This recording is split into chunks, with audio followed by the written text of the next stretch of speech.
After a global catastrophe, people lost the ability to sleep. Day after day, they turn into real zombies. Are you ready for this nightmare? Then, let's watch our recap. A woman named Jill works as a security guard at a university. During the night shift, she sneaks into one of the classrooms and finds some pills. The next day, she gives these pills to a brazen man named Greg and receives a wad of money. Jill drives up to the house but falls asleep right in the car. She is awakened by her younger daughter Matilda. A disgruntled grandmother appears at the doorstep, followed by Jill's oldest son named Noah. The woman picks up the children and drives them home. We see that Noah has complicated relationship with his mother. Matilda starts snoozing. Suddenly, the radio in the car goes off. Moments later, their car gets into an accident. They fall off of the bridge into the lake, and passenger compartments flood with water. The main characters unbuckle their seatbelts, get out of the car, and barely swim to the surface. Surprisingly, all of them are alive and practically unharmed. Admittedly, the policemen have to perform CPR on Matilda as the girl has nearly drowned. One of the officers reports that something strange is happening. For some reason, all electronics in town went out of order. Jill and her children reach the hospital. However, there are so many sick and injured people that no one pays attention to the protagonist. The woman has to stitch up her wound herself. Something strange happened in the hospital. All the people in coma or under anesthesia come to their senses. It's a miracle. The protagonist returns to her grumpy grandmother's house. There is no electricity and the phones don't work. After having dinner, they set the mechanical alarm clock and go to bed. Jill can't fall asleep. She wanders around the house looking at old photos and hears some noise outside. Most likely the neighbors have yet another quarrel. The woman attempts to have at least a little rest. Her mother-in-law enters the bedroom. She has insomnia as well. Noah has the same problem. The boy and his mother look at the shooting stars. Matilda is the only one sleeping soundly in her bed. Jill rides her bicycle to work. Even though it's night outside, a lot of people are also awake for some reason. Greg notices the woman and asks her for more pills, preferably some sedatives or sleeping pills. She promises to find some and goes to the university. At dawn, military men with guns show up in the town. They break into the university and find Jill. The woman reveals that she is an ex-serviceman. She's offered to return to service. But what's the purpose? Her colleague Brian reports that all of the people in the world have been awake for 48 hours. Their boss Murphy is a psychiatrist, and she is eager to find out what's wrong. They've managed to find one woman who is still able to sleep.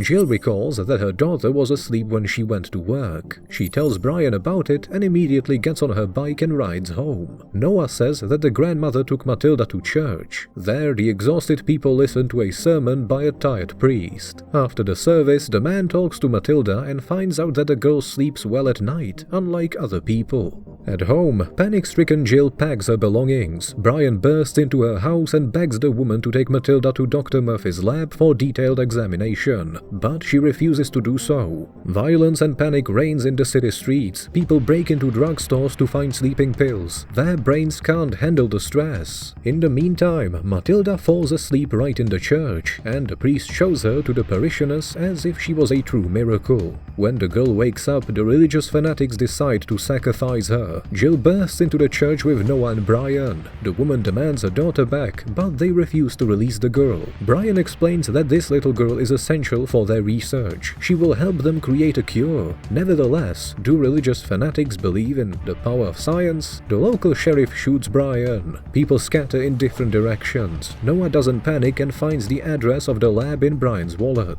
Matilda runs away, and the sheriff threatens her grandmother with a gun. Jill finds her daughter. Gunshots are heard. The woman and her children successfully escape to the nearby woods. Noah wants to go to the lab, but Jill is afraid that Matilda will be ill-treated and tortured. The guy shouts that this is their only chance, since the girl wouldn't be able to live alone for a long time anyway. Jill reluctantly agrees. She wants to find her dealer Greg and discovers that someone has already taken him down. Apparently, his rivals have taken his place. Jill waits until they leave the building and grabs the keys to one of the cars. Now they can get to the lab. Matilda falls asleep soundly in the back seat. Jill notices something strange on the road. It looks like someone has gotten into an accident, or rather, someone shot at the car. The driver is seriously injured, but the poor guy can't even pass out from the pain. That's the sheriff! The woman takes his gun. They continue on their journey. Jill is sure that the sheriff was killed by Dr. Murphy's people. The woman is a psychiatrist and a sleep specialist, without any moral principles. Yet they have no other choice. The protagonists spot a crowd of naked people on the road, resembling zombies. This is what insomnia does to people. Jill arrives at the library. She needs a roadmap. In addition, she needs to teach her daughter how to shoot a gun. Matilda refuses to do this, so Jill fires a few bullets into one of the bookshelves herself. In doing so, she nearly hits Noah. Another group of people appears outside. Judging by their uniforms, they are convicts. One of them rushes to the protagonist's car. Matilda is sleeping inside it. Jill and Noah try to build the route using the map. It's harder to do that after 4 days of insomnia. The woman hears a noise outside and realizes her daughter is in danger. When she and Noah run outside, they'd witness one of the cons stealing their car and the others surrounding them. Jill pulls out a gun and fires a bullet into the ground, which appears to be the last one. The situation is critical, but the main characters are saved by the convict who stole their car. What's going on? The man says his name is Dodge. He was in prison, but the guards released all the prisoners because of insomnia. Taking advantage of the moment, he takes Jill's pistol, but the woman informs him that it's unloaded. Dodge takes the car keys and leaves with Noah in search of gasoline and new clothes, while Jill teaches Matilda how to refuel the car. Learning that the protagonists head to a lab to create a cure, Dodge returns the pistol to the woman and decides to accompany them. Jill teaches Matilda how to drive. Dodge is convinced that the modern education only spoils children and believes that all books should be burned so that people have to live according to the new laws. That's when they face another strange thing on their way. Apparently, it's some kind of a ritual sacrifice. People with bats surround their car and smash the windows. The main character miraculously manages to fight off the attackers and leaves this dangerous place. The lab is just around the corner. Dodge drives away in the car, and the protagonists continue their journey on foot. Jill wants to go there first to make sure it's safe. The kids are supposed to wait for her in one of the houses nearby. The lab is secured by many armed soldiers. Jill is an ex-serviceman, so she manages to sneak in unnoticed. She puts on a white coat and finds the ward of the people who are able to sleep. It's a grey-haired old woman, and she's obviously feeling unwell. Jill pretends to be a nurse who needs to take a blood test. She asks the old woman to save her daughter when everyone dies from the lack of sleep. That's when Jill meets Dr. Murphy. The scientist admits that they haven't found a cure yet. They can stimulate brain functions, but it's not a permanent solution. Murphy asks Jill to join her team. The main character goes outside and helplessly sits down on the ground. At that moment, a car pulls up to the lab. It's Dodge, and he is not alone. Noah and Matilda are also in the vehicle. They are immediately captured by the soldiers. Jill panics, but there's nothing she can do. Matilda cries and tells the soldiers that she is able to sleep. The next day is dawning. The girl witnesses scientists conducting experiments on monkeys. Admittedly, the experiments are quite cruel. Matilda meets Dr. Murphy. The researcher tests the effects of ether on the girl. She falls asleep immediately. Jill is kept in a locked room. Murphy comes to see her and realizes that the woman's cognitive functions are seriously impaired.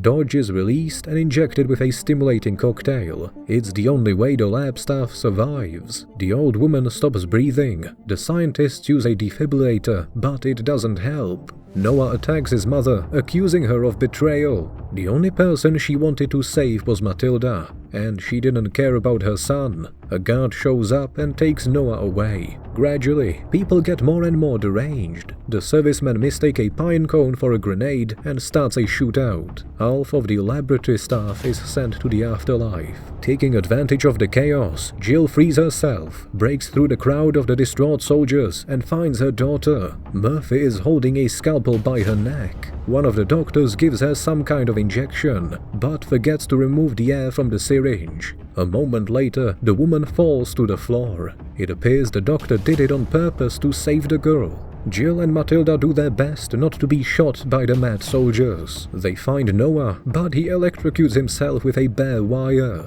The boy loses consciousness. Matilda brings a defibrillator. The woman is still feeling unwell, so she uses it in the wrong way.